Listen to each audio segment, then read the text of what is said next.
મિત્રો નમસ્કાર, હું ડૉક્ટર મહેશભાઈ તળાવિયા આયુર્વેદ અમૃતમ યુટ્યુબ ચેનલમાં આપનું ખૂબ ખૂબ સ્વાગત કરું છું. મિત્રો, વિડીયોને લાઈક કરજો, શેર કરજો અને ખાસ તો સબસ્ક્રાઈબ કરજો. તો આજે આ સિઝનની અંદર એટલે કે શિયાળામાં ઘણા બધા કફજન્ય રોગો થાય છે. અને આ કફજન્ય રોગો થવાનું કારણ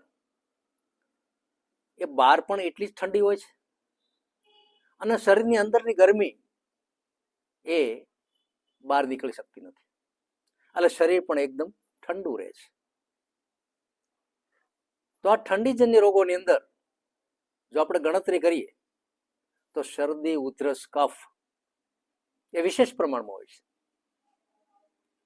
માથું ભારે રહેવું, બેચેની રહેવી અને ઝીણી ઝીણી ઠંડી લાગ્યા કરવી, શરદી પુષ્કળ થવી એ ઘણી વખત સમાજની અંદર જોવામાં આવે છે.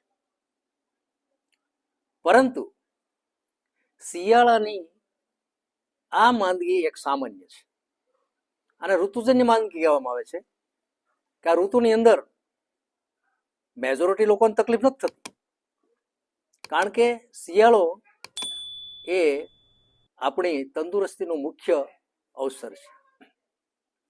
એટલે વિશેષ વાત કરીએ તો આ જે શિયાળો છે એ શિયાળાની અંદર કફ, શરદી, ઉધરસ જે મેં તમને કીધા એ સામાન્ય રીતે થાય છે, પરંતુ એનું સર્વશ્રેષ્ઠ ઔષધ એક છે અને એ છે સામાન્ય દરેક લોકો જાણે છે અને દરેકના લગભગ ઘરમાં હોય છે, જાણીતું છે. એ નામ છે સીતોપલાદી. મિત્રો, આની અંદર 5 ઔષધો આયુર્વેદના ખૂબ સરસ રીતે આયુર્વેદના આચાર્યોએ પ્રયોજ્યા છે.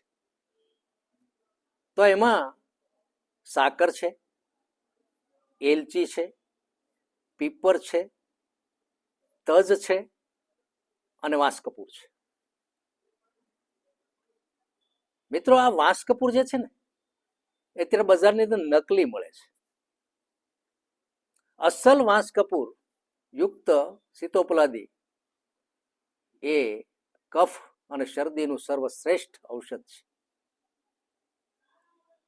જેવાના નામ પ્રમાણે જ આચાર્યોએ એનું આખું ફિક્સ દ્રવ્ય ઊભું કર્યું છે, એટલે તો એનું નામ સીતોપલાદી આપવામાં આવ્યું છે.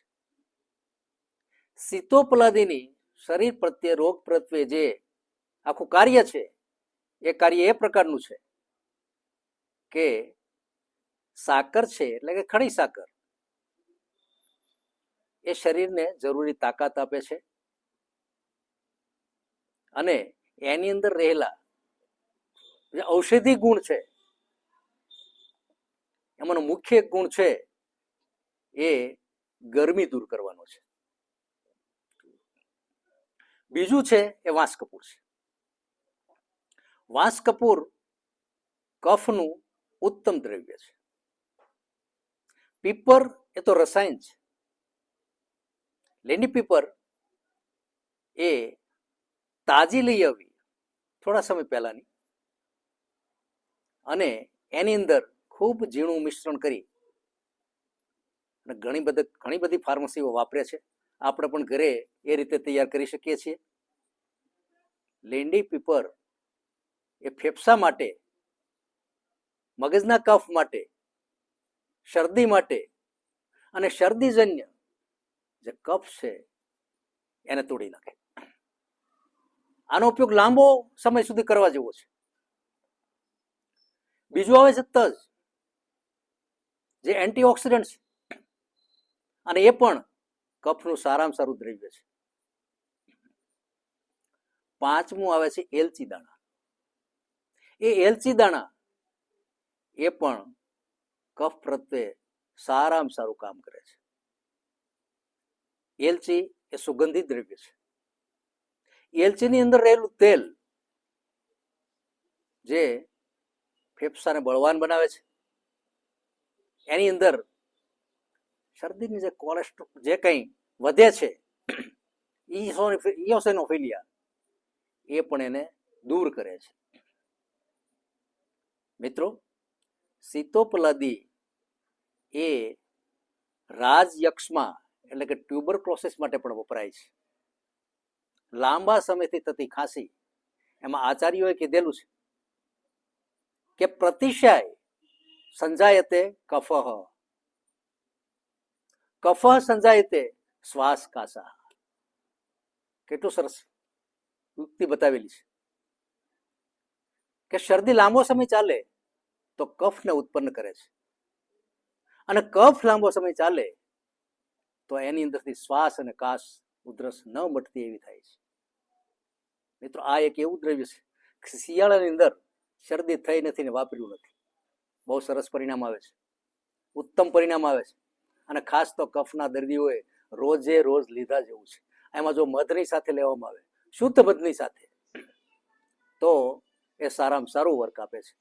મિત્રો, આ પ્રકારે ઘેર બનાવી જો લેવામાં આવે તો એ ખૂબ સરસ પરિણામ આપે છે.